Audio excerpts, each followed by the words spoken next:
De hecho, me lo mandaron varias personas y... Oye, eres famoso, que un canal te hizo un video y que quién sabe qué. Y ya, bueno, vamos a ver qué onda, ¿no? Y bueno, aquí va. Vamos a ponerlo. Este video se llama 10 evidencias que muestran que el cristianismo es un invento literario. Primera parte encima. A ver, este video dura 23 minutos. Dependiendo de cómo sea esta primera parte, vamos a ver la segunda. Si es medio un embole, lo dejamos ahí y bueno, está todo bien. Ni idea qué significa embole, supongo que como algo malo, negativo, es ¿no? un invento literario. Con este muchacho que tiene cara de buen tipo, un tío bueno, al arbolito de Navidad en el fondo que garpa, siempre garpa el arbolito de Navidad. El arbolito de Navidad. Me ha tocado responder esta pregunta un buen de veces ahí en el video, ¿no? Y la razón es, por la simple y sencilla razón, que a mi esposa le gusta adornar navideño. Porque en su familia tenían una tradición donde todos se juntaban, entre todos adornaban el arbolito, y luego ya al final el papá era el que ponía la estrella y se hacía así como que una convivencia muy padre entre familia, y es algo muy bonito que a mi esposa le gusta recordar, le gusta hacer. Yo no me voy a poner intolerante, yo no voy a poner a decirle que esto, que lo otro, que... Para empezar, eso del arbolito ni cristiano, no tiene nada que ver, se relacionó después, pero ni tiene nada que ver con el cristianismo, ¿no? Entonces, simplemente es eso, que a mi esposa le gusta decorar y yo no tengo ningún problema con el que lo haga. Para mí, ese arbolito atrás es como si fuera una vela, como si fuera un cuadro, como si fuera cualquier otro adorno que uno pueda poner en su casa.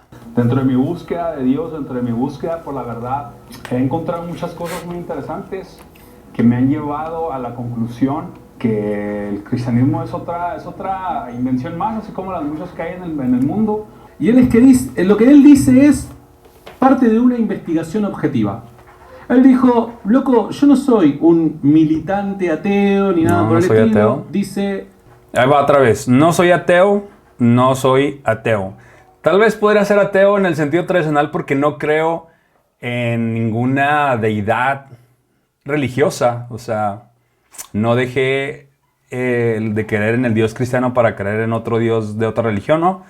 No creo en ninguna religión, para mí las religiones en general, cualquiera la que tú me digas, es puro invento.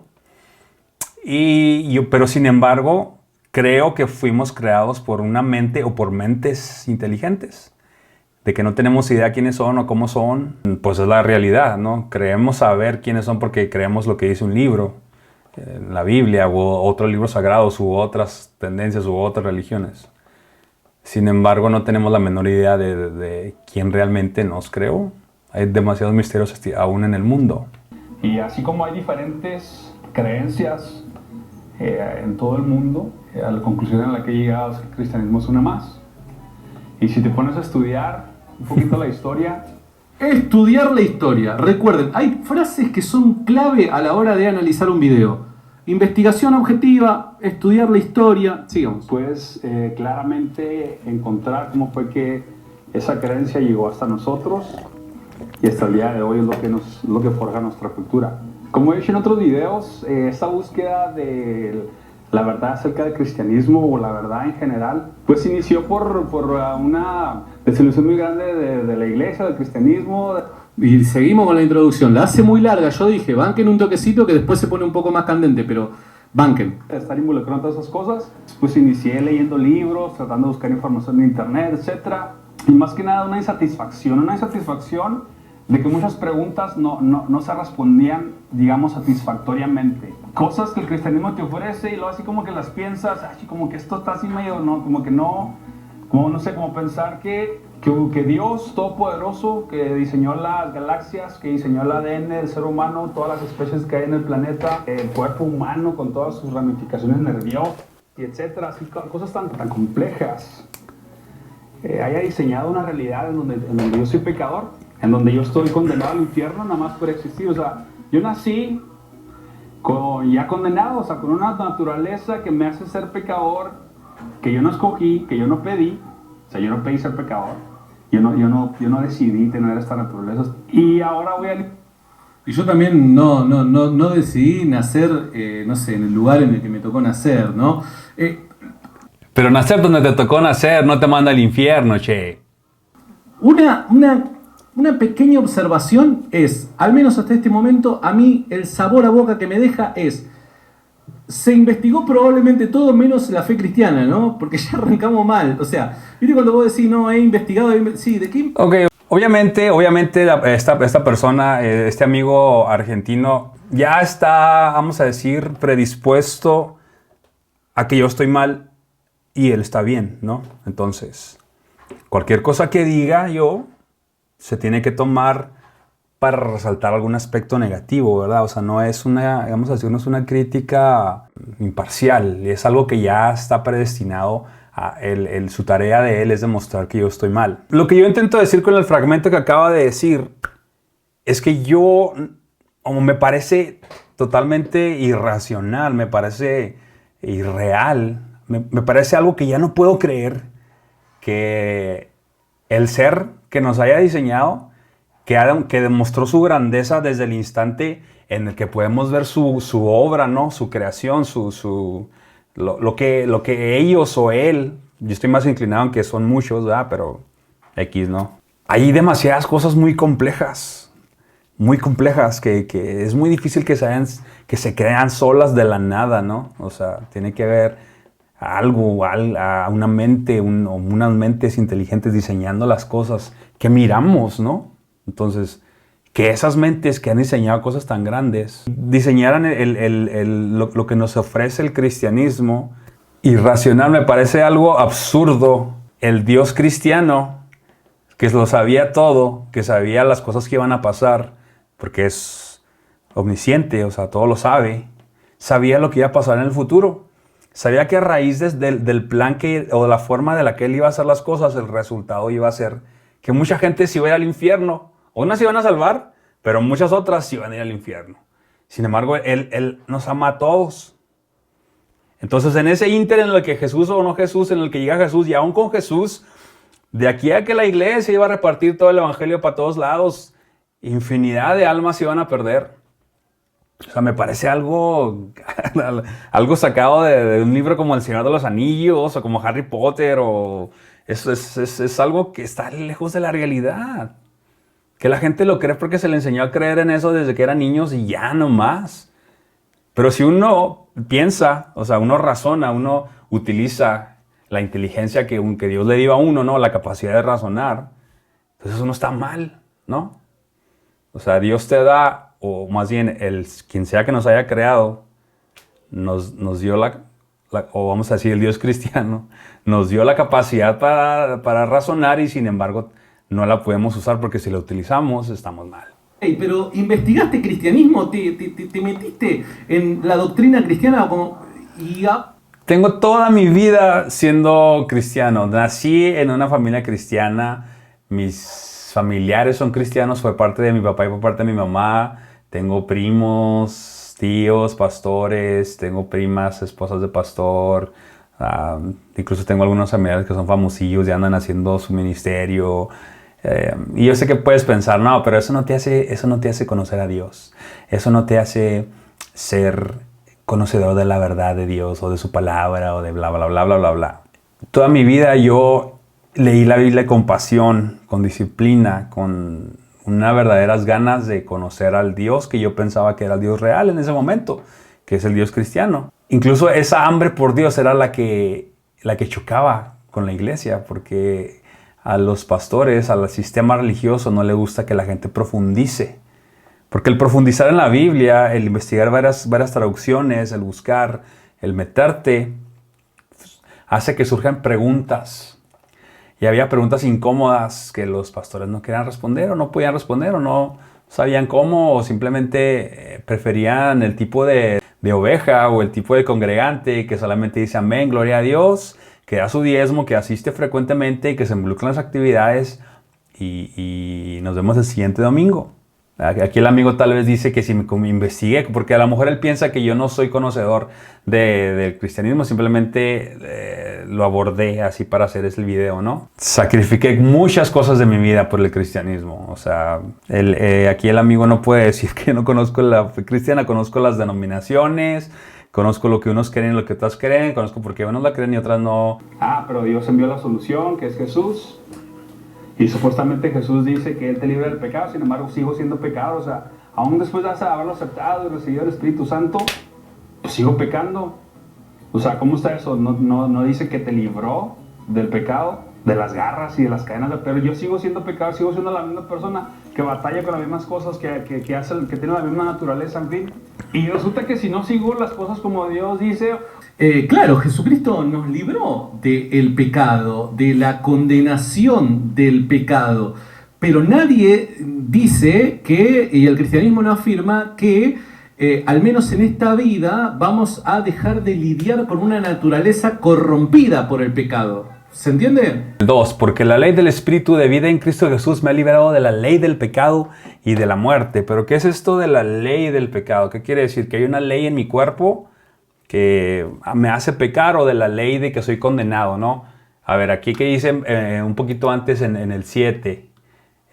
¿Acaso ignoráis, hermanos, que la ley se enseñorea del hombre entre tanto que éste vive? O sea, quiere decir que la ley de la que Pablo está hablando aquí no es de la ley de que te condena al pecado, sino de la ley de que te hace pecar, de que hay una ley en tu cuerpo que te hace pecar, ¿no? Y luego también dice aquí: así también vosotros, hermanos míos, habéis muerto a la ley mediante el cuerpo de Cristo, para que seáis de otro, del que resucitó de los muertos, a fin de que llevemos fruto para Dios. Porque mientras estábamos en la carne, las pasiones pecaminosas que eran por la ley obraban en nuestros miembros, llevando fruto para muerte. Pero ahora estamos libres de la ley, por haber muerto para aquella en que estábamos sujetos, de modo que sirvamos bajo el régimen nuevo del Espíritu y no bajo el régimen viejo de la letra. O sea, quiere decir aquí que la ley de la que está hablando es la ley de tu cuerpo. Bueno, entonces regresamos al 8. ¿Qué dice el 8? Que Jesús me ha liberado de la ley del pecado. Entonces, ¿cómo? ¿Qué es lo que está diciendo este amigo argentino? Que en ningún lugar dice que no vas a seguir librando. Pero pues ahí dice que te liberó de la ley del pecado, ¿no?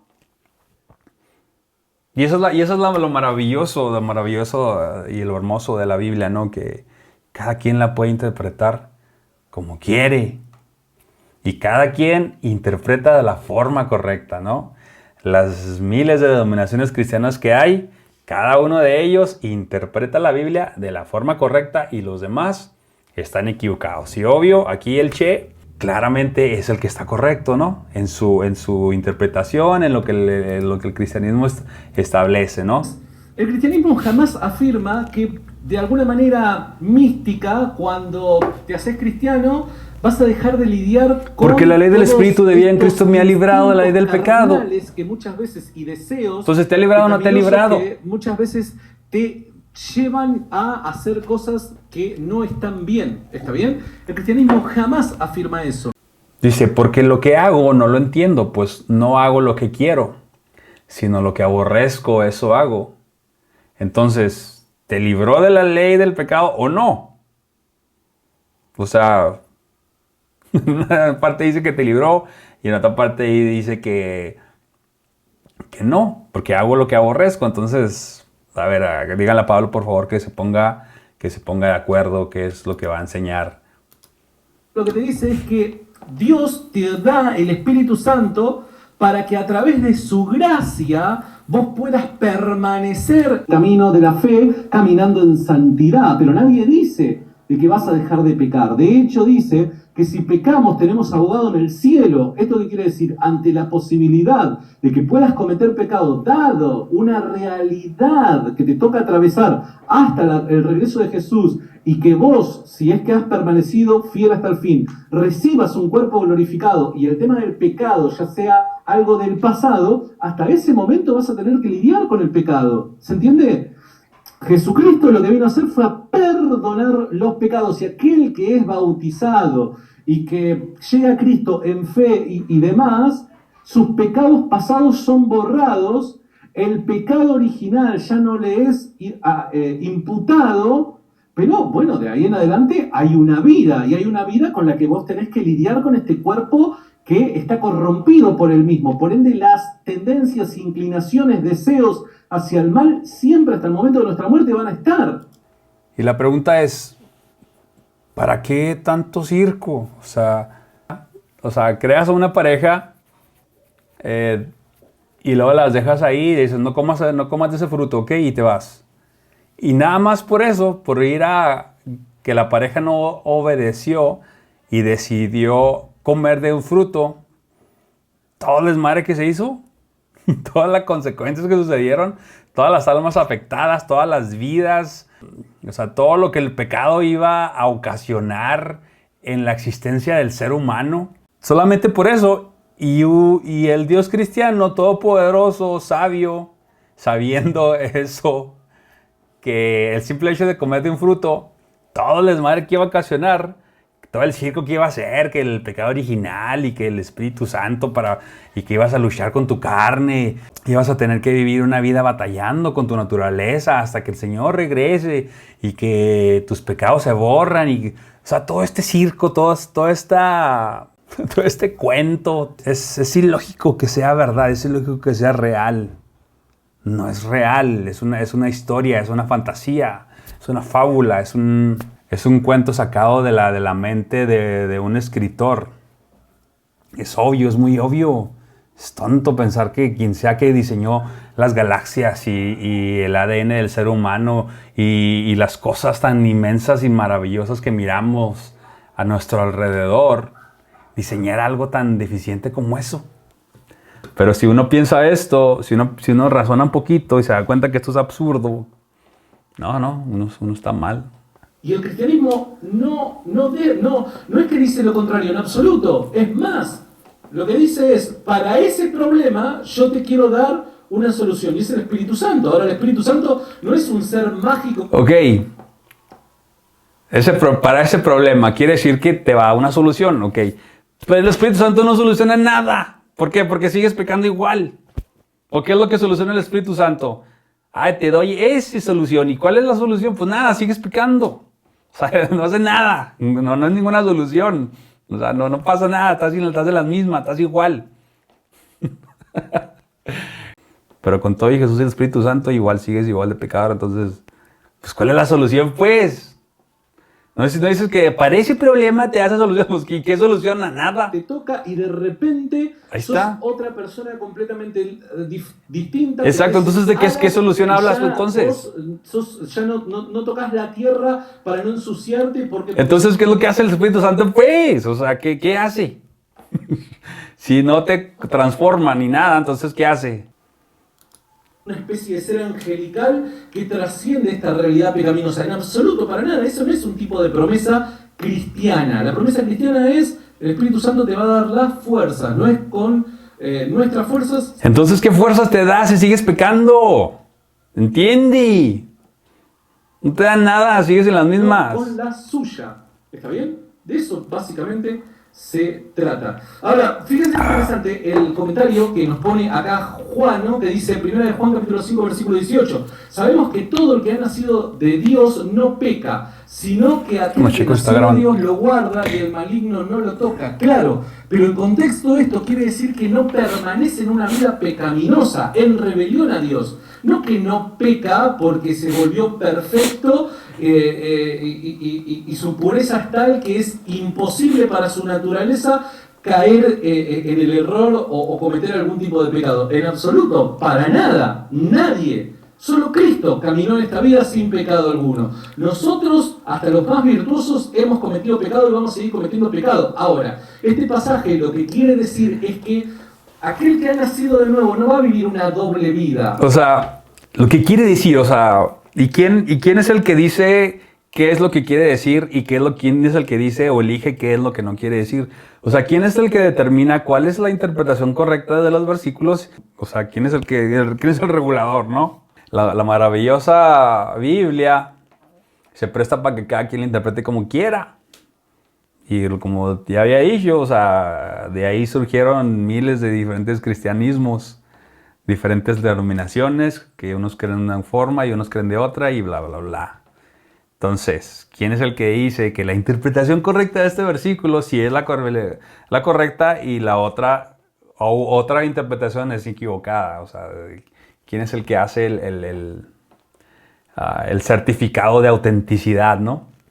No afirma de que no vas a pecar, sino que aquel que es nacido de nuevo no vive una doble vida. no vive una vida donde hace parte de su vida al pecado. No abraza el pecado con voluntad, intención y deseo. ¿Se entiende? Hay una clara distinción en ello. Entonces, bueno, nada. A ver, para empezar, ¿quién peca no deseando? ¿No? ¿Quién peca no deseando? No, es que sí pecamos ya, pero sin deseo. Es así como que estoy acá en plena acción pecando. No, pero lo estoy haciendo sin deseo. No, pero sin desear, ¿no? Porque yo no abrazo esa vida. Simplemente es que yo pequé porque... Ay, Dios. Aunque no me gusta estar ahí, ser parte de ese sistema, tengo que ir. Entonces tengo que buscar haciendo todas las que hay una que está más o menos así, no tan gacha. Pero acá es donde viene un problema, ¿no? Un problema de una aparente contradicción. Porque vos te quejás de que Dios, bueno, te perdona esto. Ok, vamos a hacer una aclaración aquí.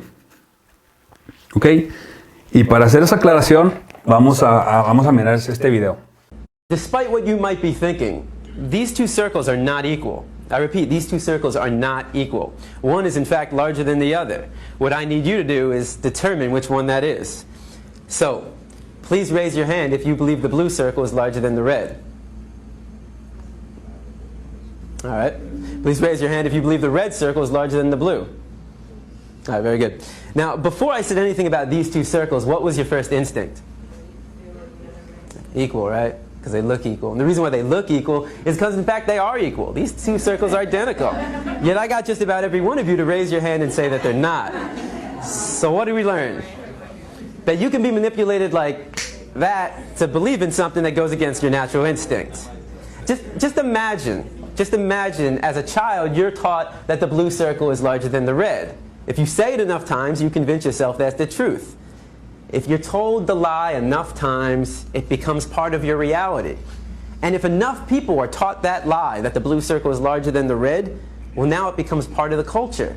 And if that culture then passes that misinformation along to the next generation, well, now it becomes tradition. Cuando nacemos se nos inculca una creencia, ¿no? Y eso sucede mucho en cuanto a lo religioso. Nuestros padres, con todo el amor y con todo el cariño, nos inculcan la fe que ellos creen que es la correcta, ¿no? Y eso es lo que se va forjando nuestra mente, se va solidificando y va forjando nuestra realidad y la manera de interpretar las cosas. Cuando esa realidad se forma parte con la cultura, o sea, que toda la gente del área en la que me toca vivir, la ciudad, el país, etcétera, creen en lo mismo, pues eso forma parte de mi realidad, ¿no? Entonces, cuando alguien más se ha salido de esa realidad y empieza a hablar cosas, las personas que están dentro de esa misma realidad interpretan lo que esa persona dice en base a la realidad que ellos han sido formados. Algo que les falta a los cristianos es entender que no toda la gente cree esa realidad. Simplemente, ¿a qué voy con esto? Cuando yo hablo de Dios aquí, yo no me estoy refiriendo al Dios cristiano, al Dios en lo que los cristianos creen, al Dios al que los cristianos se enseñaron a creer. Yo estoy hablando de quien sea que nos haya creado, que no sabemos quién es, que no sabemos cómo es, que no sabemos cómo son, si es una raza superior, no sabemos nada. Creemos saber por lo que nos han inculcado desde niños y en base a lo que dice el libro, que es la Biblia, ¿verdad?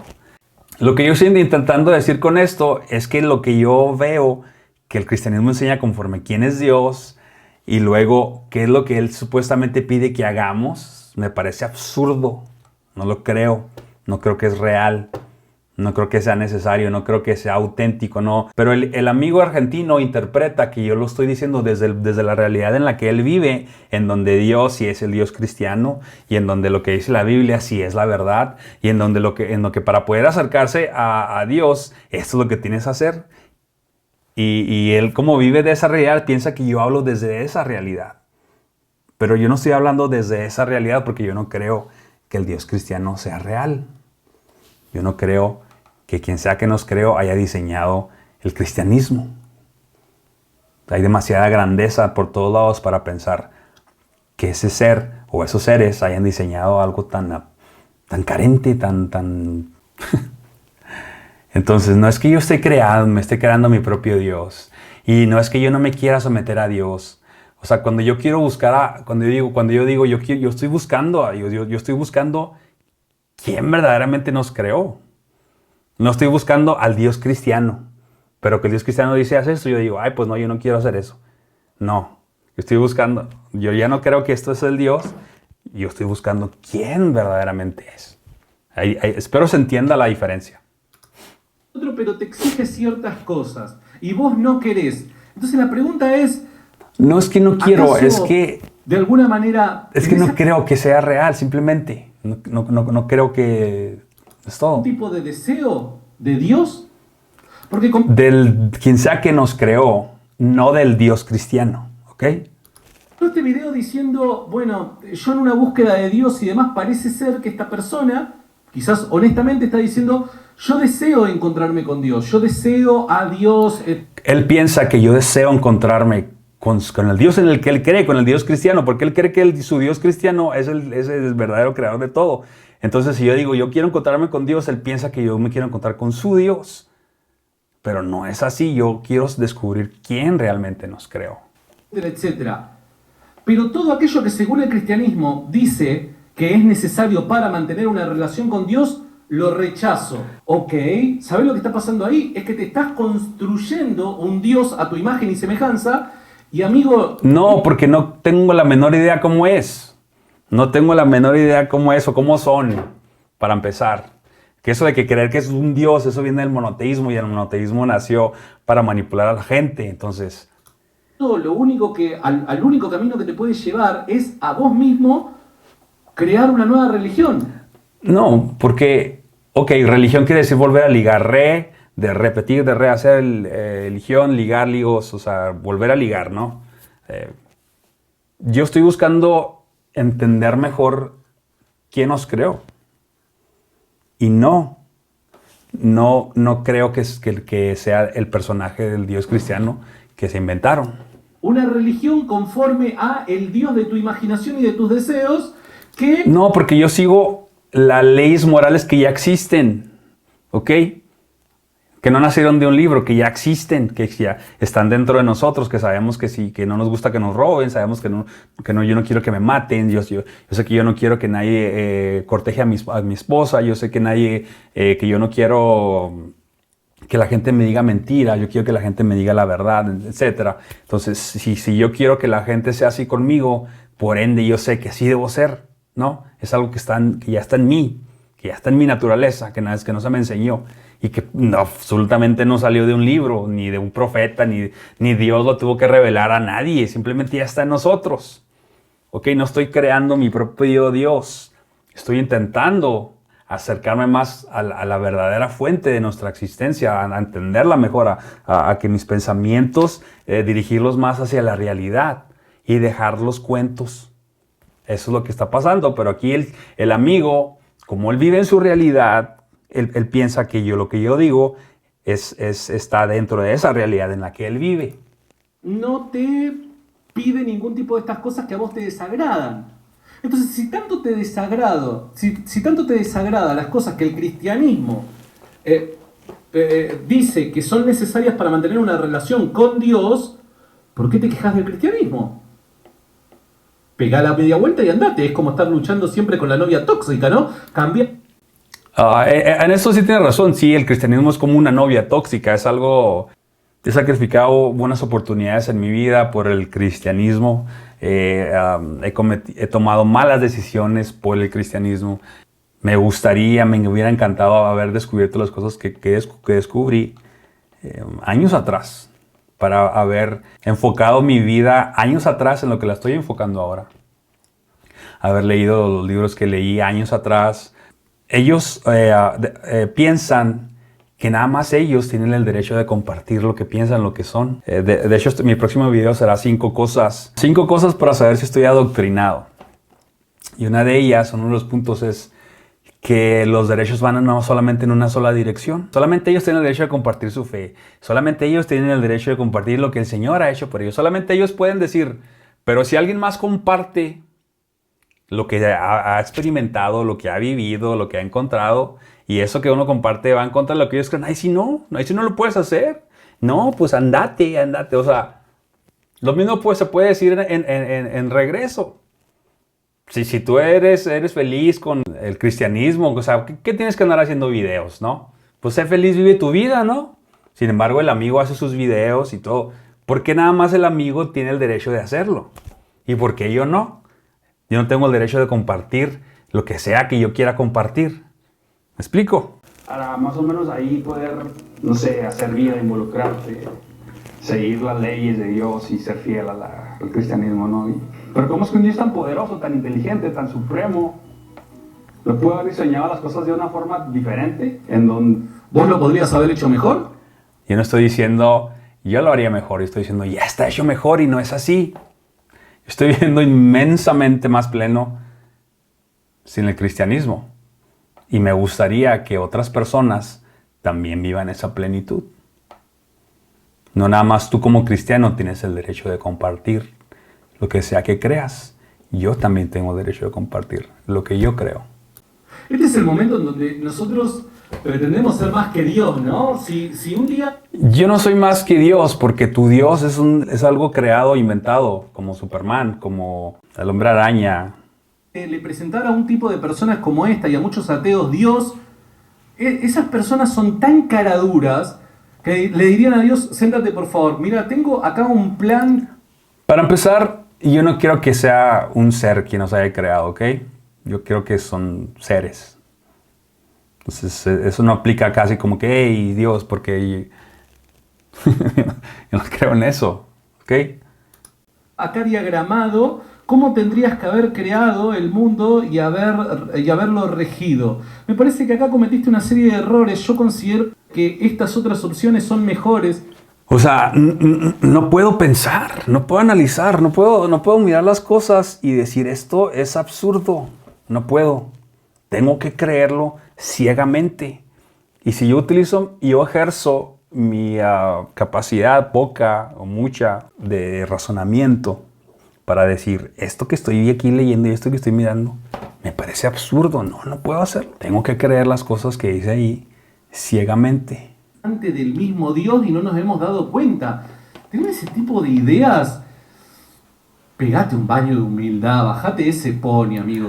¿Y por qué debo yo de creer eso? ¿Por qué debo yo de creer que ese cuento cristiano es verdad? Si al analizarlo me parece ilógico. ¿Cuál es la razón? ¿Cuáles son las bases para decir es que es verdad, es verdadero? Soy un pecador igual al infierno nada más por existir.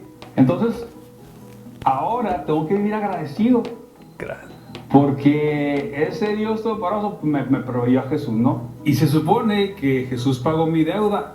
No, o sea, tengo que estar agradecido. Gracias, muchas gracias. Porque Jesús pagó mi deuda. ¿Y a quién se la pagó? Pues a Él mismo. O sea, Dios se pagó mi deuda a sí mismo. O sea, yo le debía a Él y Él mismo se pagó a sí mismo muriendo en la cruz. O sea, Exactamente, así, eso que hizo así Él, así, exactamente. Eso es el cristianismo, es un embarañe de cosas así absurdas que si las intentas desglosar, así como que separarlas así cosa por cosa, así para más o menos irlas entendiendo, empiezan a surgir muchas contradicciones. Sin embargo, como a los cristianos se les enseña a creer las cosas solamente desde un punto de vista, entonces tú les muestras otro punto de vista, no es posible. O sea, no. Yo sea salvo, ¿no? O sea, ¿en qué cabeza cabe creer esto? Y Ok. Habíamos arrancado con que él había hecho una investigación, habíamos arrancado con que, había que reflexionar, estudiar y todas esas cosas, ¿no?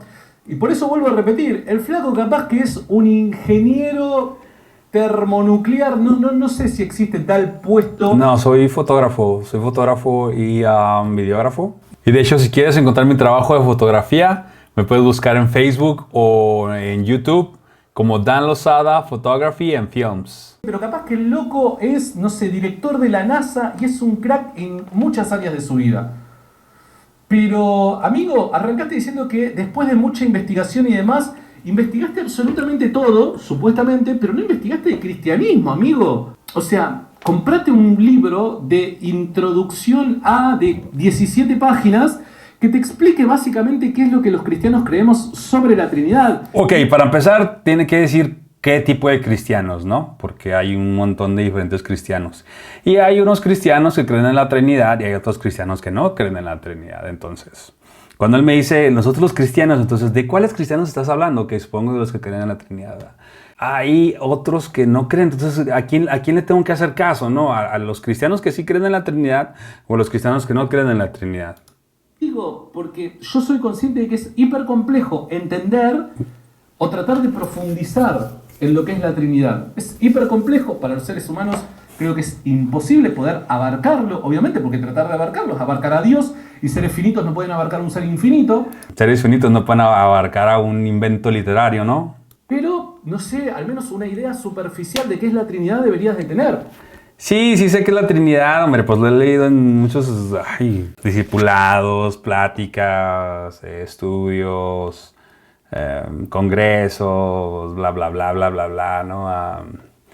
El Padre, el Hijo, el Espíritu Santo, cada uno tiene una función, es el mismo Dios, pero a la vez son tres, y cada uno tiene su personalidad, y a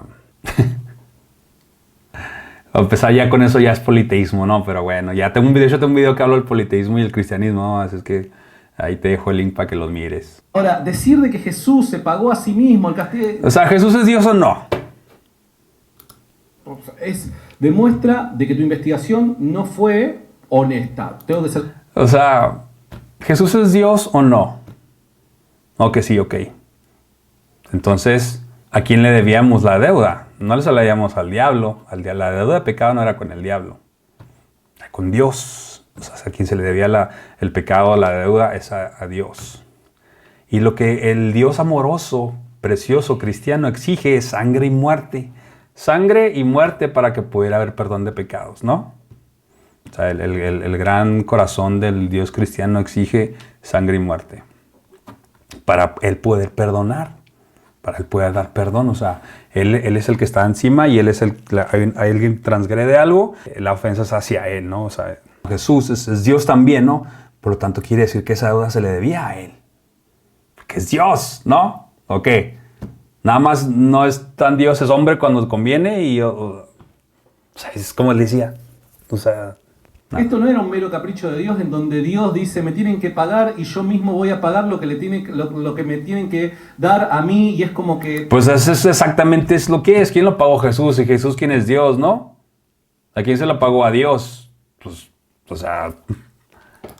Dios termina retribuyéndose a sí mismo. No, para. Sí es así. O sea, nada más que no suena bonito y hay que encontrarle el modo. Una cosa, recuerde que para la expiación fue necesario la encarnación.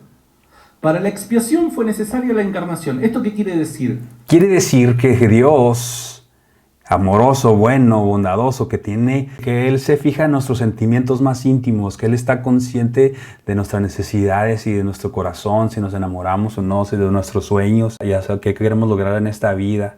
Ese Dios pide sangre y muerte para poder perdonar pecados. O sea, es que es una historia así como el Señor de los Anillos. O sea, no solamente era Dios el que estaba clavado en esa cruz, sino también un hombre. Porque Dios el Hijo, segunda persona de la Trinidad, es plenamente Dios y plenamente hombre. Por ende, como que esto me recuerda mucho los semidioses, ¿no? de las mitologías, que son Dios y que también son humanos, ¿no? Que son hijos del Dios y luego la mamá es mortal.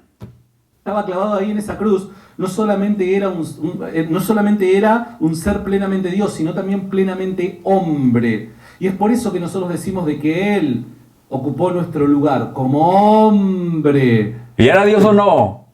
¡Dios! Siendo Dios también.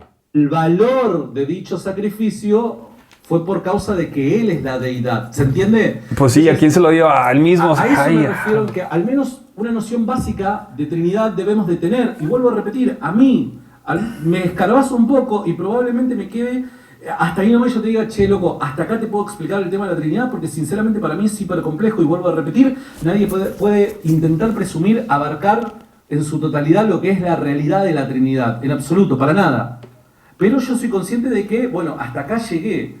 pero al menos una base, el ABC lo tenés que tener, y más si te vas a dedicar a hacer un video en YouTube criticando al cristianismo. Entonces, investigaste todo, pero lo único que no investigaste es aquello que vas a criticar. No lo estudié, nomás lo viví toda mi vida. Además el otro hemisferio donde ya no se escucha a Jesús, donde es otra cultura distinta, la gente que no tiene acceso a esa información. Este hombre debe seguir a Dallas Review, es discípulo de Dallas Review. No tengo idea quién es Dallas Review. Lo voy a buscar, pero no tengo idea quién sea. Que de ellos, ¿qué cabeza cabe que un Dios todopoderoso, sabio, crearía una realidad así?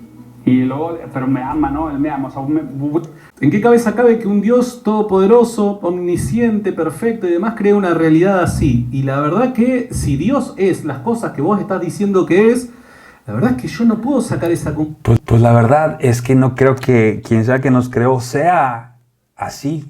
Yo estoy hablando del personaje cristiano. No estoy hablando de quien sea que nos haya creado, que no sabemos exactamente cómo es. Amigo, ni siquiera puedo llegar a ponerme o querer ponerme en los zapatos de Dios diciendo, che, loco, habían otras opciones. Nada, me parece que tiene mayor estima sobre sí mismo de la que debería de tener.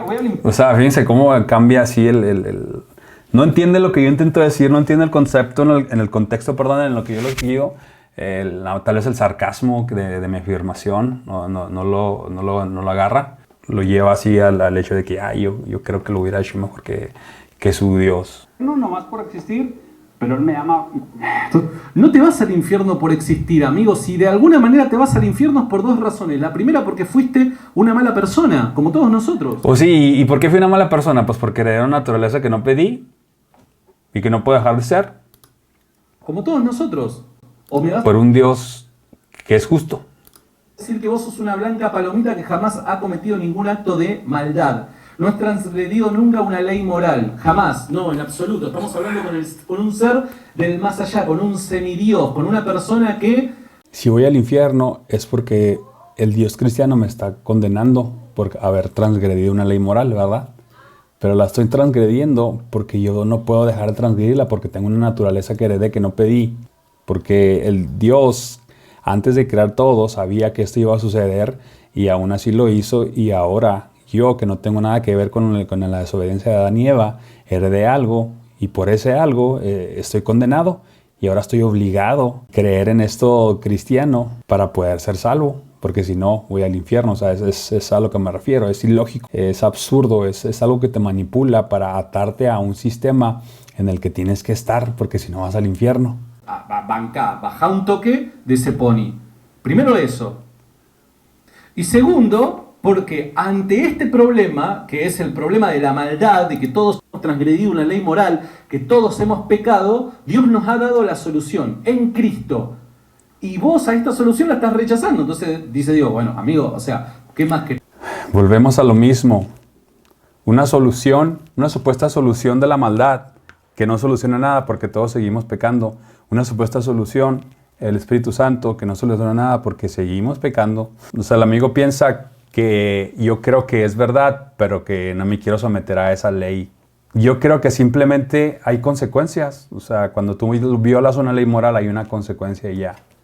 Tarde o temprano te llega. Si no, pregúntale a todos los criminales, a todas las personas que se dedican a narcotráfico, que tarde o temprano todas las cosas que hacen tienen una consecuencia. Es sencillo. ¿O acaso vas a recibir castigo 2 veces, no? O sea, las consecuencias que vivas aquí de tus acciones, de vivir una vida inmoral que tarde o temprano las consecuencias te alcanzan y aparte el castigo eterno.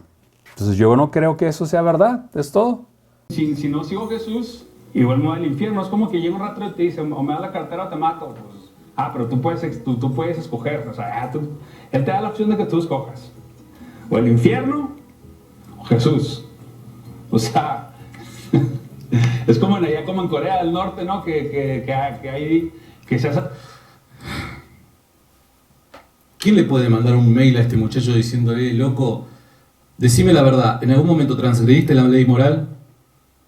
¿O fuiste una persona? Eso del infierno nada más para asustar a la gente a través del miedo de la eternidad del infierno. Simplemente es una manipulación. No hace falta tanto para entenderlo.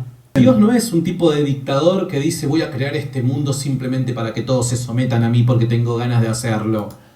Pues, discúlpame, pero ese es exactamente el Dios que describe el cristianismo. Si miramos el Antiguo Testamento, Jehová, ¿qué le decía al pueblo de Israel? Si me desobedeces, te desecho y solamente te voy a ayudar, solamente voy a estar contigo si haces lo que yo quiero. Sí, cada vez que venían los perdonaba, pero ellos tenían que vivir la vida como él quería. Y si ellos no vivían la vida como él quería, los desechaba. ¿Cómo se le llama eso? Y luego ahora que supuestamente estamos en la gracia y lo que tú quieras, pero si no sigues la vida como Dios te dice que la vivas a través de la Biblia, acorde al cuento cristiano, ¿qué pasa? Pues te desecha igual, ¿no? Entonces es la perfecta definición de un ser dictador. O que haces lo que yo digo, o cuello. Eso no es Dios, amigo. Si de alguna manera nosotros necesitamos de Dios para nuestra salvación, es porque nosotros, haciendo ejercicio de nuestro libre albedrío, hemos cometido transgresiones morales y las transgresiones. El Dios cristiano, acuérdate al cuento, cuando iba a crear la realidad, él diseñó leyes morales y luego después él diseñó al ser humano y luego después él sabía, porque él todo lo sabe, que el ser humano iba a desobedecer y lo que a raíz de eso iba a crear la condenación y que a raíz de eso le iba a ser imposible no transgredir las leyes morales y a raíz de eso iba a venir condenación, ¿no? Pero ahí lo mandará Jesús, que es la solución, y aparte el Espíritu Santo, que aún con el Espíritu Santo seguimos transgrediendo, aunque supuestamente el Espíritu Santo te ayuda, seguimos igual pecando, ¿no? En elecciones, pero nomás hay un partido, entonces ¿por quién van a votar? Pues nomás por ese partido, ¿no? Porque no hay otro. ¿Cómo es posible que un Dios todopoderoso cree una realidad así? Es como que digas, ¿cómo es posible que un Dios todopoderoso te haya creado a vos? Básicamente es eso, ¿no? Porque la realidad, y cuando hablamos del mal y el sufrimiento, cuando hablamos de las transgresiones morales y demás, necesariamente estamos hablando de seres conscientes con libre albedrío que forman parte de esa realidad. Sí, pero y que uno no que puede... forma parte de esa realidad sos vos. Yo no puedo quitarme esa naturaleza de encima porque sigo lidiando con el pecado. O sea, yo lo que intento decir aquí es que yo no creo que eso sea la verdad, yo no creo que eso sea la realidad. ¿Cómo puede ser que Dios te haya creado, amigo? Ese es el planteo. Eso es pegarse un tiro en el pie. La realidad de nuestro origen es muy diferente a lo que el cristianismo o lo que cualquier religión profesa. Yo no creo que Dios me creó porque yo no creo en ese Dios cristiano. Creo que yo simplemente soy el resultado de decisiones aleatorias que tomaron gente que se conjugaron para que yo existiera. Y eso es todo. Y me toca a mí encontrar el propósito que le quiero dar a mi vida. No es que Dios me tenía en su mente antes de la fundación del mundo y todos estos cuentos que no tienen lógica, porque si no, no habría libre albedrío. Que los creadores del PlayStation 5, que hace que haga salir y que se agotó rápidamente, y o sea, que trae unas gráficas así bien padres y otro nivel de videojuego, ¿no? Que los creadores de ese videojuego decidieron utilizar el juego de serpientes y escaleras para decidir el futuro del ser humano o la realidad eterna del ser humano. Entonces, comparas a Dios con la grandeza que miras en todos lados y luego miras ese sistema cristiano y dices, pues ¿cómo? Pero si te haces esas preguntas, estás dudando, o sea, te está faltando fe, te estás dejando influenciar por filosofías, porque la Biblia dice que el Evangelio es locura. Entonces, si tú tienes dudas...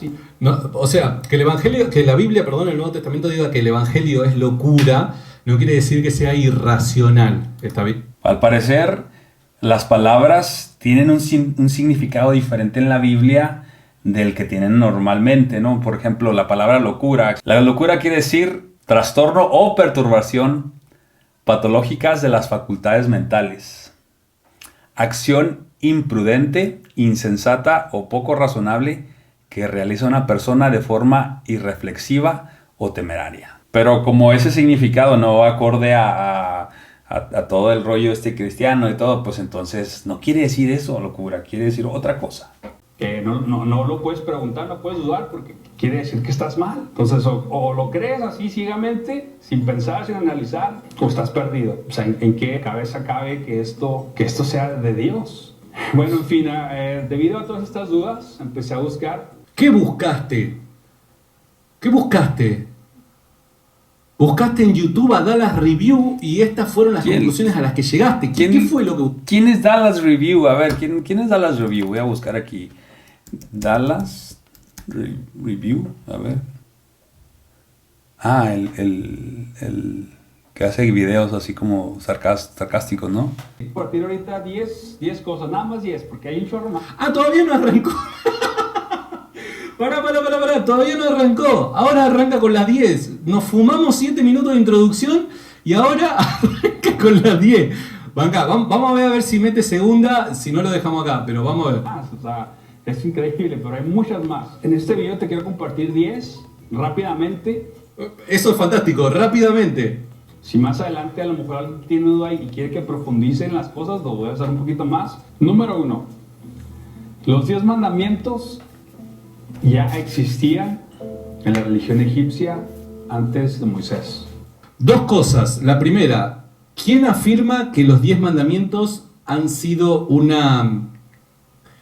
en términos morales, ¿no? Una creación de Dios, como que para ese entonces ningún... O sea, los 10 mandamientos son creación de Dios, ¿no? Y sí, en términos morales, porque pues hablan de moralidad, ¿no? Entonces no...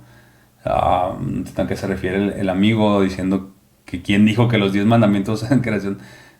Pues son creación de Dios, ¿no? ¿O no? La sociedad creía que no matar estaba bien, ¿no? Entonces Dios de repente trajo luz y dijo, no matarás. Y dijo, che, qué buena idea la de Dios, no matarás. Ok, entonces, pues para qué hacer ese jale, ¿no? Es una expresión ese jale, así como eso, de hacer así las nubes, ¿no? Y acá el drama, ¿no? De la voz de trueno y la revelación en las piedras, ¿no? Sí, era algo que ya todo el mundo sabía, ¿no? O sea, todos lo sabían, era algo, el diario vivir de todos, o sea, para qué hacer el show, ¿no? Del monte y todo ese rollo. ¿Quién cree eso? En ningún momento la Biblia afirma tal cosa. Pues la Biblia dice que Dios creó los 10 mandamientos y lo hizo así como una gran revelación. Y no solamente los 10 mandamientos, sino la ley, ¿no? La ley con la que es la nueva sociedad judía o hebrea debía de vivir. Y dentro de eso que Dios reveló también lo del tabernáculo para expiación de pecados.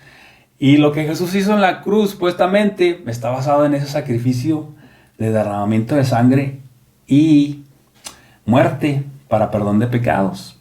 ¿O por qué le dicen a Jesús el Cordero de Dios? Porque se le ocurrió algo un buen eslogan así para publicidad, ¿o qué pasó? La palabra Cordero de Dios viene de los sacrificios que se hacían en el tabernáculo. Y todo eso se reveló junto con los 10 mandamientos. O sea, en todo este periodo de que Dios le hablaba a Moisés y le revelaba la ley y todo eso, ¿no? Pero aparentemente todo eso ya existía y no es la gran cosa, ¿no? De hecho, amigo, o sea, matar está condenado en la Biblia aún antes del surgimiento de los 10 mandamientos. Entonces, no tiene nada que ver que en otras culturas, en otras comunidades ya hayan existido estas ideas porque parten de lo que es la experiencia moral en el ser humano. La Biblia también afirma de que hay una experiencia moral que todos experimentamos.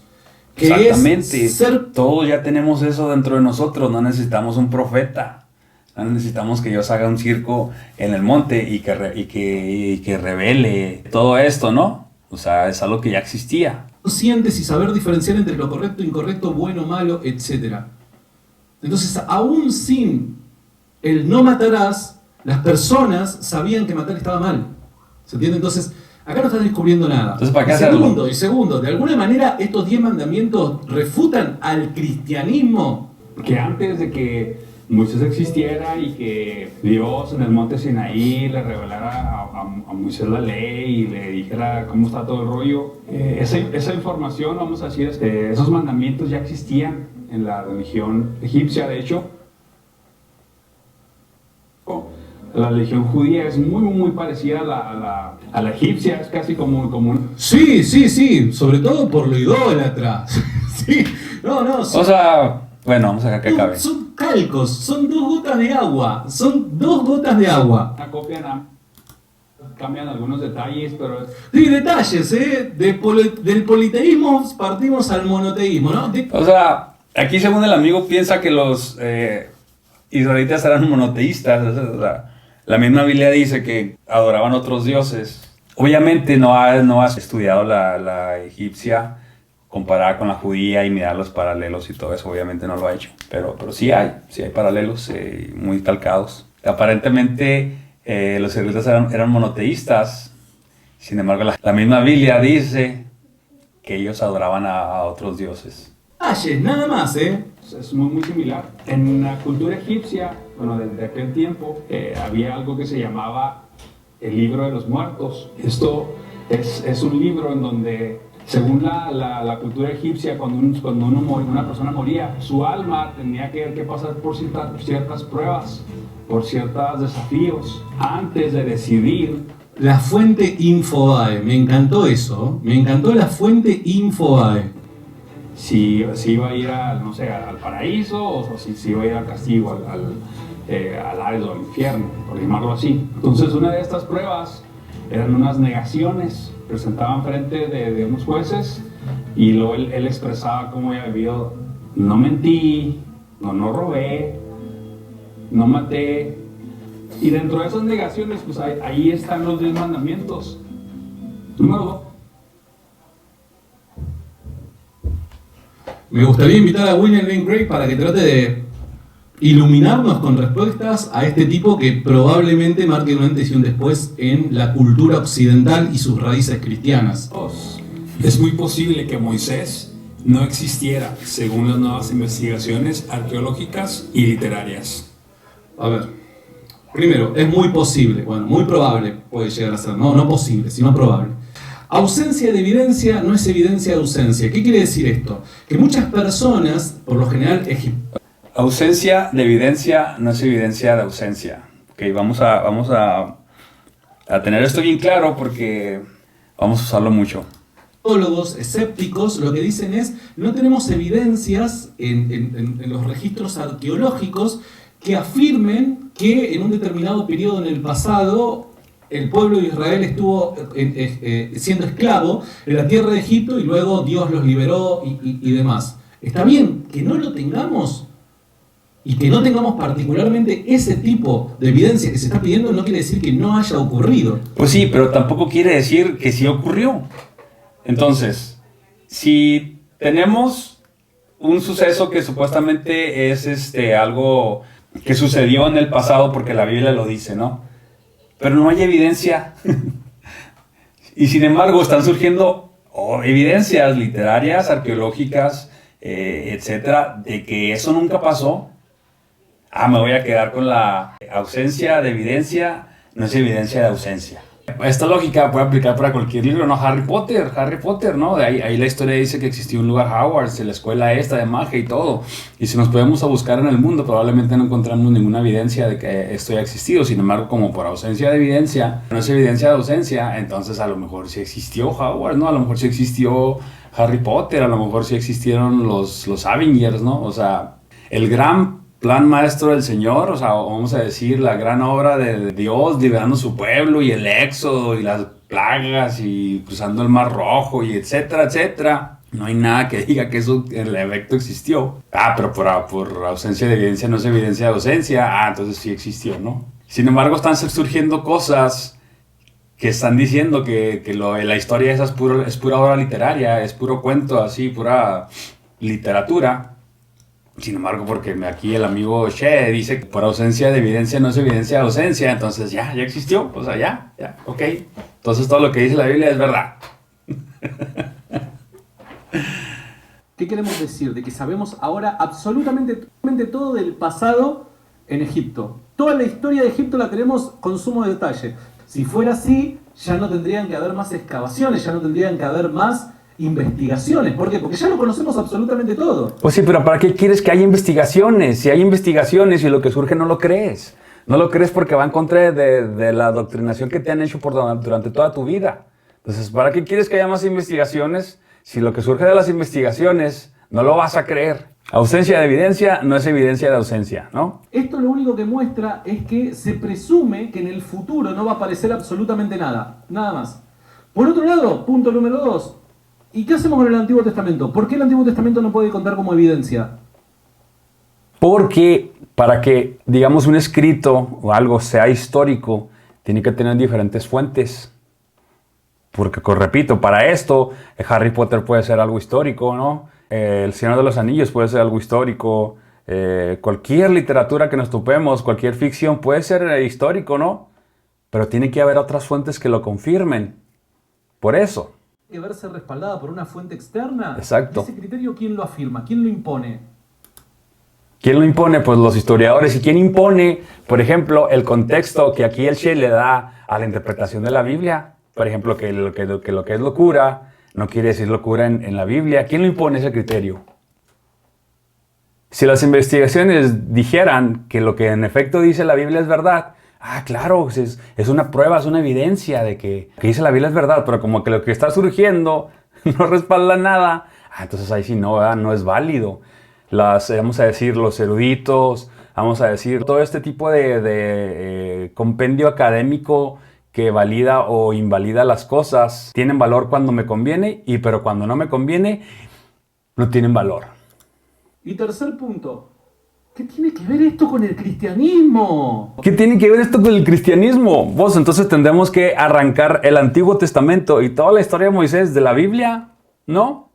Pues si no tiene nada que ver, entonces arranquemos el Pentateuco, arranquemos todo lo que tenga que ver con Moisés de la Biblia, porque eso no tiene que ver nada con el cristianismo, ¿no? Vamos a decir las nuevas investigaciones que han surgido de la arqueología, de las investigaciones literarias, de la literatura comparando la Biblia.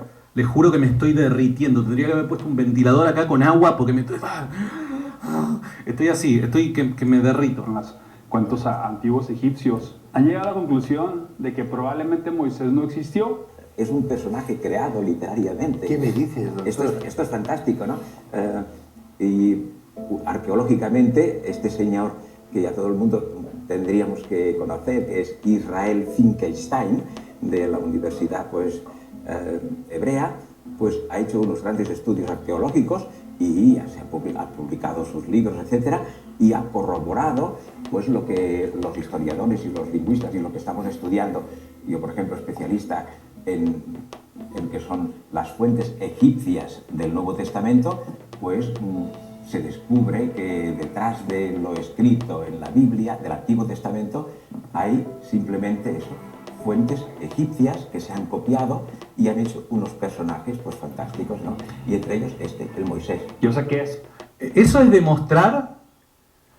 No sé quién será este viejito que apareció, capaz que es un crack, es un erudito. Ok, para empezar, el video se llama 10 evidencias que muestran, ¿verdad? O sea, y desde el principio, ¿verdad? Yo dije que las iba a tocar muy rápidamente, que de hecho acá el compañero se mofó de eso, muy rápidamente, que porque mi introducción fue muy larga, ¿ok? Quiero compartir 10 rápidamente. Eso es fantástico, rápidamente. Si más adelante a lo mejor alguien tiene duda y quiere que profundice en las cosas, lo voy a hacer un poquito más. Este amigo no sabe quién es el viejito, no sabe quién es.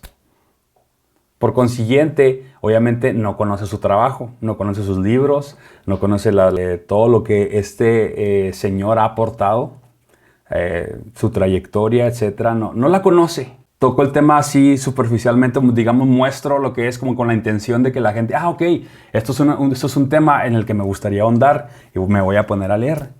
Pero no, primero dice que me tardo mucho en la introducción y luego especifico, toco el tema muy superficialmente y luego después él dice, esto es demostrar. No estoy demostrando, estoy, vamos a decir, presentando el tema, presentando la tesis. ¿Por qué? Porque si me pongo a profundizar y me pongo a demostrar y me pongo a mostrar los libros de párrafo por párrafo, los libros de este señor que el Che no tiene idea quién es, pues olvídate, me voy a hacer un estudio de 20 horas. Toco los puntos superficialmente, como mostrando, como presentándolo, Y acá el Che se enoja que porque eso es demostrar.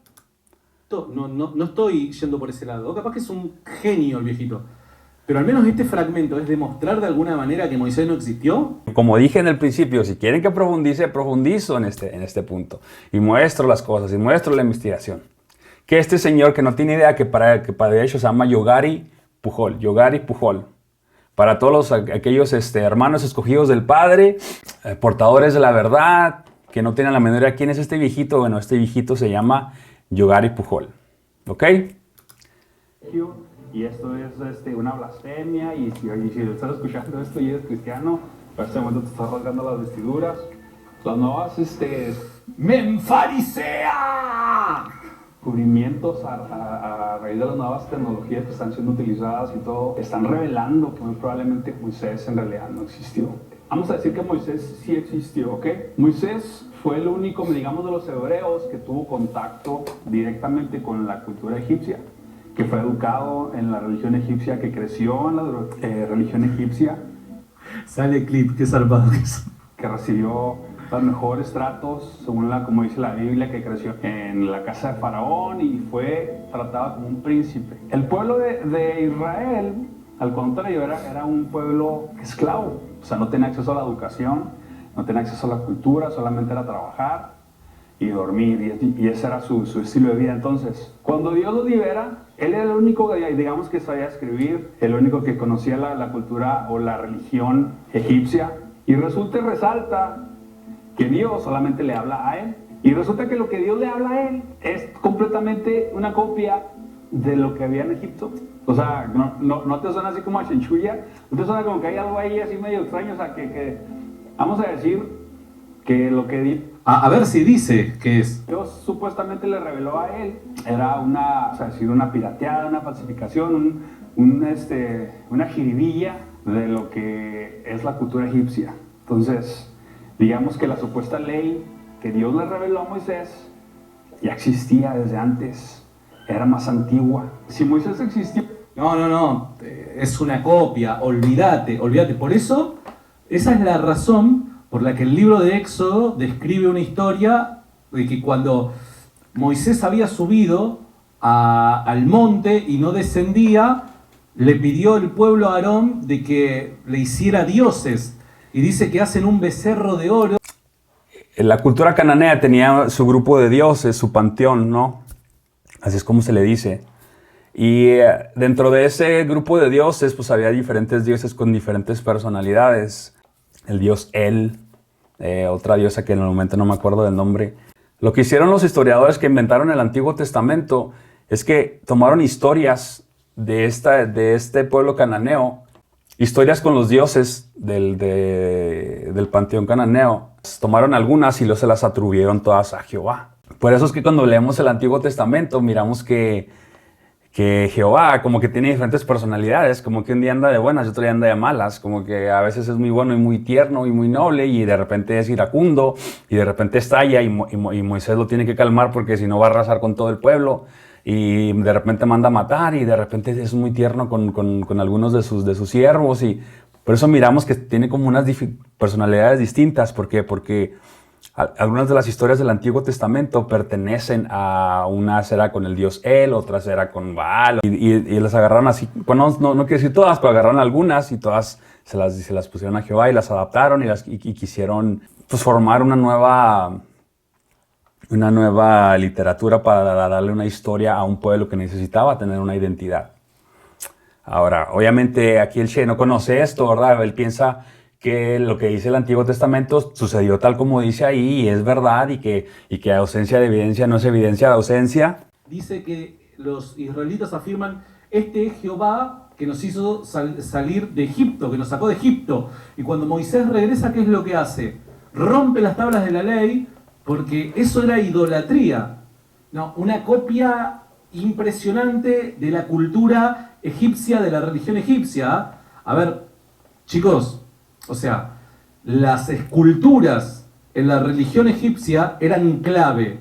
La idolatría, el creer en distintas divinidades que se relacionaban entre sí, que habían conflicto y demás, era clave eso.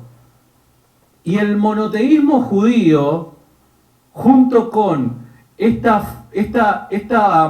mandamiento de no reproducir nada de lo que hay en el cielo ni en la tierra es una copia de Egipto. Ponele voluntad. Pero hay mucho para pensar. A esto es a lo que me refiero cuando digo que el monoteísmo fue creado para manipular a la gente. Los creadores del Antiguo Testamento, el Pentateuco y todo esto, quisieron tomar una historia politeísta y tomar aspectos así de esta historia y luego juntarlos para crear una monoteísta, ¿no? Esa es la idea. Sin embargo, los rasgos politeístas siguieron presentes en una historia monoteísta. Pero obviamente el compañero no tiene idea de esto, o sea, no tiene idea porque los cristianos únicamente leen su devocional congregacional, su estudio del discipulado, los 3 versículos que dice que utiliza el pastor en la predicación, y no nos vemos al siguiente domingo y nunca leen un libro, nunca investigan. De hecho, los mismos pastores les indican que no lean cosas de historia, que no lean de filosofías, que no lean nada, porque es peligroso, porque se pueden contaminar, porque el diablo los puede engañar. Entonces, tenemos una cultura de gente ignorante que nunca lee nada, que nunca investiga nada, que nunca se documenta de nada. Y luego le presentas algo que está sucediendo académicamente y no es cierto. No es cierto, ¿no? Porque ausencia de evidencia no es evidencia de ausencia. Dio la cultura egipcia y luego él creó algo más para hacer su propio, vamos a decir, su propio rollo. O sea, Sí, por eso en su templo no tenían imágenes los judíos, ¿no? Por eso, porque era una copia de la religión egipcia, ¿no? como que acá en Egipto no la hizo, y se quiso separar. Crearon una religión monoteísta de una politeísta. Casi en el 95-96% en la cultura. Y agarraron aspectos de otras culturas, no nada más la egipcia, como la cananea. Número 3. Las características arquetípicas de Moisés. Ok, esto me interesa. A ver, me gustas. Este punto puede ser interesante. Las características de la vida de Moisés. Pero recordemos, vamos por el punto número 3. De cristianismo todavía no dijo absolutamente nada. Capaz que, bueno, viene el plato fuerte al final, ¿no? Pero de cristianismo, si te he visto, no me acuerdo. Moisés no tiene nada que ver con el cristianismo. Hablar de Moisés no tiene nada que ver con el cristianismo. Bueno, yo digo que sí. ¿Y por qué digo que sí? El sacrificio que Jesús hizo está completamente basado en lo que Dios le reveló a Moisés acerca del tabernáculo. Las características que tenía que tener el cordero que se iba a sacrificar.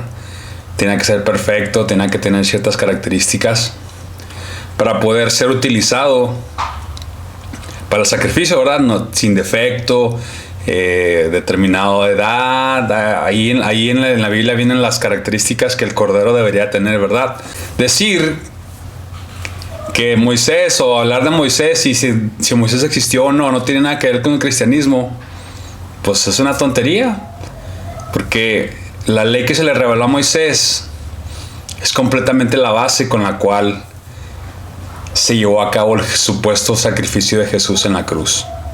Parecidos, tan similares a un cuento egipcio que se llama Sinué, el egipcio, que es más antiguo que la historia de Moisés. O sea, es una literatura egipcia escrita en un idioma antiguo egipcio. Muchos de nuestros telespectadores habrán leído Sinué el egipcio, ¿verdad? Sí. Una literatura que tenemos. Claro, me estoy dando cuenta cuál es su fuente. Su fuente es este programa de televisión y esta entrevista. Me estoy dando cuenta de eso. Hoy en nuestras librerías. El viejito de rosa, ¿no ven? ¿No ven? El viejito de rosa se llama Yugari Pujol y es muy conocido académicamente. Obviamente los creyentes, los académicos creyentes no lo quieren, lo critican, porque su tesis muestra, exhibe los paralelos que hay entre la cultura egipcia y la Biblia. Pero acá el Che descarta cualquier cosa que este señor pueda decir. ¿Y cuál es la razón? Porque es un viejito. Esa es su razón. O sea, él es un ignorante porque no sabe quién es. En su vida lo ha escuchado, en su vida lo ha escuchado. Y obviamente no ha leído ninguno de sus libros. Y sin embargo lo rechaza. ¿Por qué? Porque es un viejito. ¿Dónde es esta entrevista? Claro, viendo al Sinué, ese Sinué Egipto va a demandar a Dios y al judaísmo de copyright. Háblame, ya existieron las... Esta persona que muestra una obvia ignorancia se atreve a mofarse de lo que tenga que decir el Señor. Tenemos un cuento, una historia de un personaje muy importante, un príncipe de la corte real, que el título de esta... El viejito. Mira, se ríe. Dice abajo, el pie de página, fuente, el viejito de camisa rosa. Mira, se ríe de... No conoce la trayectoria del Señor, no sabe los doctorados que tiene, no sabe que el Señor sabe hablar demótico, que es un idioma egipcio ya muerto, no sabe nada de esta persona, sin embargo se ríe. Se ríe de él, después de toda la trayectoria, todos los libros que ha aportado. De hecho, mi error fue no poner ahí Yogari Pujol, ¿cómo se llama el señor? Yogari Pujol. Y poner ahí a lo mejor egiptólogo o doctor en egiptología, no sé, para que personas ignorantes como el Che, que se ríe del viejito sin saber siquiera quién es, o sea, con qué autoridad moral yo me burlo de alguien que no conozco, que no sé quién es, y solamente porque es un viejito y trae una camisa rosa. O sea, ese es ese nivel de intelectualidad que los cristianos muestran. Y sin embargo, sus seguidores le dicen, sos un crack, Che. Y ahí me llegaron comentarios en el video original que me humilló y que quién sabe qué. Cuando es un obvio ignorante, lo más, vamos a decir, lo más moral posible sería decir, ok, no conozco quién es este señor, déjeme investigo. Mínimo, déjenme, busco un video o me documento un poquito y luego ya después veo si me río de él o no. Ok, ¿quién es este señor? No, pues déjame, me leo un libro, ¿no? Si quieres te lo mando, Che, para que no gastes. Te mando uno de los libros que este señor ha hecho. Mínimo, dale una leída, aunque sea lea un capítulo. Y luego ya después podemos intercambiar una plática, ¿no? Y si ya ahora sí a lo mejor te podrías burlar si la tesis, si lo que sea que está aportando el Señor es digno de burla, ¿verdad? Pero ¿cómo te pones a reír del Señor sin saber quién es, sin saber su trabajo, sin saber su trayectoria, solamente porque Él dice algo que contradice tu creencia? Pues es precisamente este Sinué, el egipcio, ¿no? Y entonces este Sinué, el egipcio, escrito hace pues 4000 años, o sea que es un texto del 2002. Yo elijo poner esta entrevista porque me parece que va directo al punto de lo que yo quiero decir, pensando yo a mi ignorancia que la gente iba a saber quién es, porque él es un señor muy conocido. Mi error, como repito, fue no poner ahí el nombre, lo debía haber puesto. Y puse esta entrevista porque considero que habla al punto de lo que yo quiero expresar en mi punto de mi video. Antes del hecho cristiano. Es un texto, pues se dice incluso que es uno de los primeros textos psicológicos. ¿Por qué? Porque se trata de un príncipe que está en la corte real y en aquel momento en que se muere el faraón, él no está presente en la corte. Pero... Mira, ¿por qué te ríes? ¿Por qué te ríes de él si él está expresando lo que dice un cuento egipcio en un idioma que obviamente no conoces y que él tuvo que gastar años de su vida en aprenderlo para poder leerlo? O sea, ¿cómo es que te ríes de eso? ¿Por qué te ríes? Eso solamente muestra tu ignorancia. Pues lo que va a pasar allí en la corte y entonces... No puedo opinar al respecto porque sinceramente no conozco esta historia. Pues exactamente, no la conoces. ¿Y por qué te ríes entonces? ¿Por qué te ríes? Por ahora nada. Mínimo di, no, ¿sabes qué? Pues voy a pausar el video y voy a ir a ver qué quiere decir esto y luego ya opino. Y luego ya me río. Y se va pues a vivir con los beduinos, etc. Es la mismísima historia que nosotros leemos con Moisés. Hay trozos calcadísimos de lo que es la figura de Moisés. O sea que... Y después Dios se le revela, viene a buscar a su pueblo, lo saca de la esclavitud, atraviesa el mar, Dios abre el mar, los lleva 40 años en el desierto hasta que llegan a la tierra prometida. Supongo que la historia de este hombre debe terminar más o menos parecida a la de Moisés, dado que Moisés termina siendo o termina respondiendo a un arquetipo anterior. El Moisés de nuestra literatura católica cristiana, el de la Biblia, Sí. resulta que sería un parecido, un parangón, una copia, un disimulo de lo que fue el Sinué el egipcio, el libro Ese príncipe, sí. Y este cuento habla de una persona similar, o sea, parecida a la vida de Moisés, que estuvo en Egipto, que huyó, y lo que hizo una vida, y lo que después regresó, así igual como lo vemos en la vida. ¿Y cómo sigue? ¿Y cómo sigue? Bueno, porque cualquier persona se va. ¿Y cómo sigue? Pues léelo por favor, antes de hacer un video en donde te quieres burlar y te quieres mofar de algo o de alguien que completamente desconoces. Una vida regresa. Bueno, me gustaría saber los puntos más importantes. Pues ¿no? léelo, si te gustaría saber esos puntos, ve y lee el libro. Si hay alguna especie de similitud, tendría. Es lo que yo hice cuando empecé a investigar, miraba a alguien que decía algo, vamos a decir, yo como cristiano miraba a otra persona diciendo algo en contra del cristianismo y yo no decía, no es cierto, y ya. Simplemente, ok, pues esta persona está diciendo, vamos a ver cuál es su fuente, ok. Y luego iba y leía el libro o iba y investigaba más y así es como va uno construyendo una base, un pensamiento, ¿no? un juicio para decir, ok, y esto sí me parece que sí es coherente, esto me parece que no, y ya uno, pero decir que no, y nomás así sin saber nada, sin leer, sin investigar, nomás no. ¿Por qué? Porque es contrario a lo que yo creo. Es una muestra clara de ignorancia. Continuar de la forma en la que más o menos conocemos la historia de Moisés, ¿no? Moisés es muy similar a la vida de Sargón II. Si lees este cuento, te das cuenta que hay similitudes. En el Antiguo Testamento, ese personaje no está hecho solamente de una fuente literaria, sino que utilizan otras cosas que podrían ser históricas, pero que no le corresponden a él como personaje. Que hoy sabemos también que todo es posterior al reino de Josías del año 600 y tal. O sea que todo el Antiguo Testamento está escrito después del año menos 600. Y en el caso de que eso fuera verdad, ¿de qué forma demuestra de que lo que se relata es mentira? Los cristianos utilizan la lógica de ausencia de evidencia no es evidencia de ausencia. Sin embargo, cuando sale información que muestra, muy posiblemente lo que dice la Biblia es literario nada más. Digo, aquí solamente muestra unos cuantos puntos, pero existen muchas cosas más. Entonces lo que podemos ver es que solamente buscan encontrar la forma de no creerlo, nada más.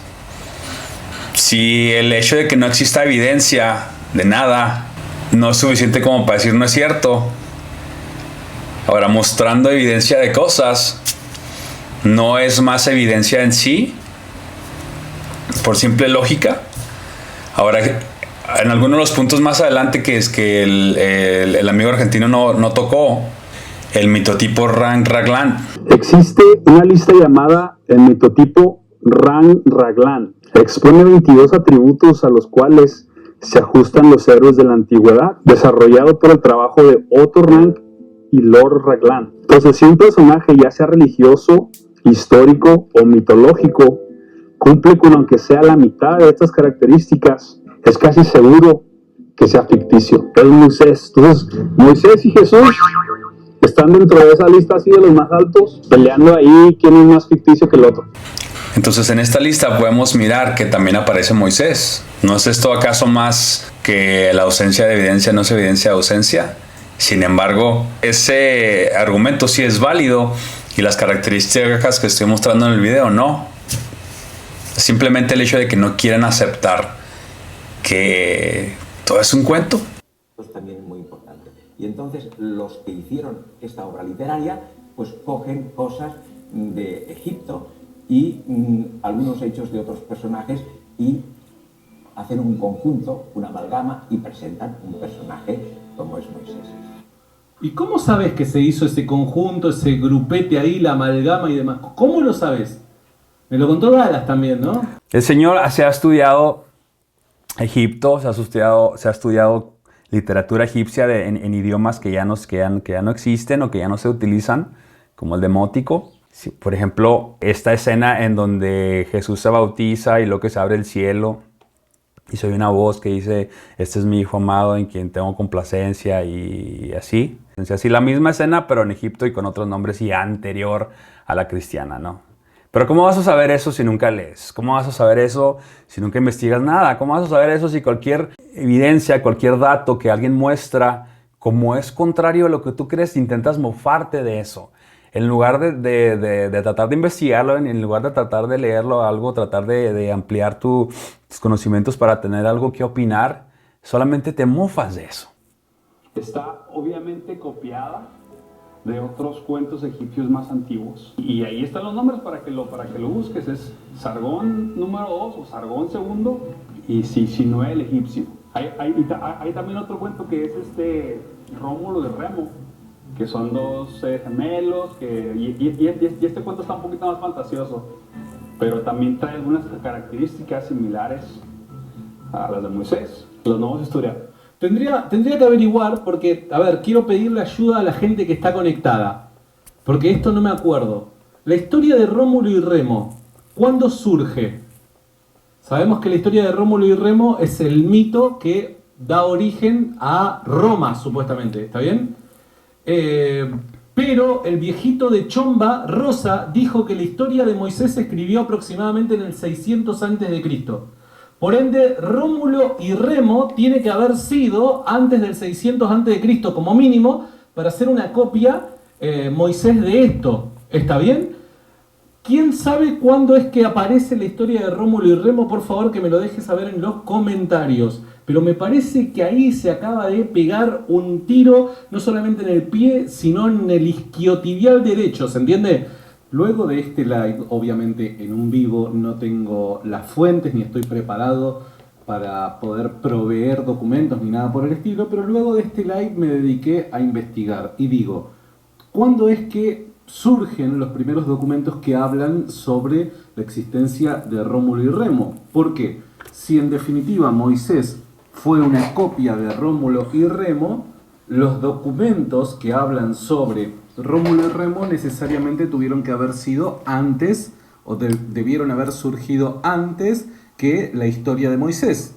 Lo que dicen las fuentes más antiguas y confiables es que la historia de estos surge en el siglo 8 a.C. Bueno, según él utiliza esta parte de Rómulo y Remo para refutar lo que estoy diciendo. Sin embargo, él mismo dice que el cuento es del siglo 8 antes de Cristo. Y lo que dice Yogari Pujol es que la historia de Moisés es del 600 antes de Cristo. Como podemos ver, existe un espacio de 200 años aproximadamente en donde quien sea que escribió la historia de Moisés podía haber conocido el cuento de Rómulo y Remo. Pero la pregunta no es cuándo es que estos supuestamente aparecen en escena, sino cuándo es que aparecen las primeras fuentes que hablan de ellos. Y sus principales fuentes son Plutarco, Tito Livio, Flavio Eutropio y otros más. Pero que recién documentan esto a finales del siglo II a.C. o mediados del siglo I a.C. Esto demuestra que las historias de Moisés han sido documentadas varios cientos de años antes que aparecieran en escena, al menos los primeros documentos de Rómulo y Remo. Por ende, no parece ser muy lógico que digamos que la historia de Moisés fue una copia de estos dos. ¿Ya se acabó? ¿Ya fue todo?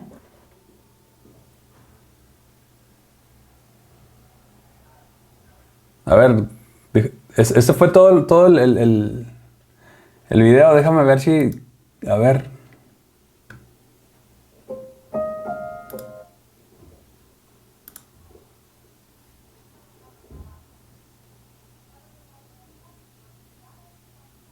¿Ya fue todo?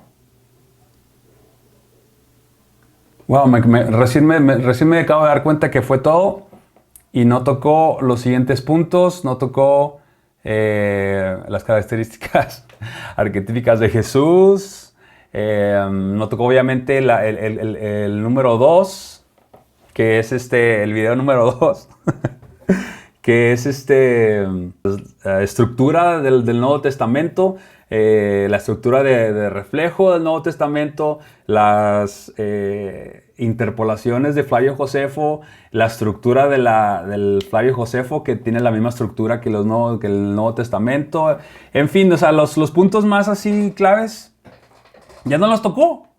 Ya, vamos a decir, lo único de la que se agarró fue de Rómulo y Remo. Y ya, o sea, los demás puntos. Ay, no puede ser. Y luego que me hayan mandado tanto hate ahí en mi canal, en mi video Ay, no puede ser. A lo mejor se está preparando, ¿no? A lo mejor va a ser otro video en donde exponga los demás puntos. Pero me deja muy, muy decepcionado de que haya terminado el video así. La conclusión a la que puedo llegar es que los cristianos solamente leen la Biblia, solamente leen su literatura cristiana. Se les enseña que su literatura cristiana es la verdad absoluta. Y rechazan completamente cualquier cosa que sea contraria a ella sin siquiera investigarla, sin siquiera buscarla. Y cuando surge un video como el que yo hice, se agarran de pequeños detalles para querer invalidar toda la demás información, ¿no? O sea, digamos que lo de Rómulo y Remo es verdad, me equivoqué, fue después y no es algo viable para utilizar. Vamos a decir que sí es verdad eso, ¿verdad? Yo me equivoqué. Y los otros dos, si no el egipcio y Sargón, de ellos, ¿qué hay que decir? ¿Qué hay que decir del hecho de que aquí el Che no conocía, no tenía idea de quién era Yogari Pujol y obviamente no tenía idea de su trayectoria, ni de su literatura, ni de sus aportaciones? ¿Y qué decir del resto de los puntos? Aquí el Che obviamente solamente tocó 3, creo que fueron 3. Y los 7 restantes, quedé muy decepcionado, en fin, bueno. No veo por qué lo que sea que haya dicho esta persona me refute las cosas que yo he dicho. ¿Ok? Bueno. Cuídense mucho. Bye bye.